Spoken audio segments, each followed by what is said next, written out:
بتلين وحكم النقضي إذا كوه ري الصوماليا يولد دجالما شخصي عين محاكرة سو اسكو حيران وصوت ببرو أسو كتب برتي ونما كان اليرد أكو أمانة يو إن كتب برتين وقت قبو وعادو قبو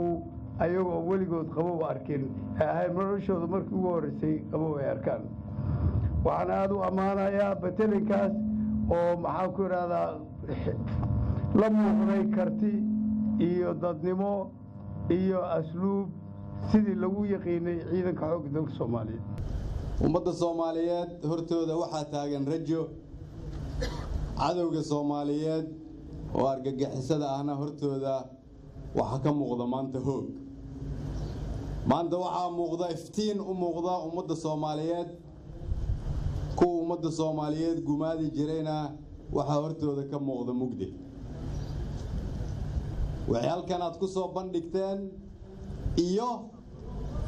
sida aad ugu muuqataan qayb ka mid ah taariikhdii aan soo dhaafnay qof walba rajo xumo qabtay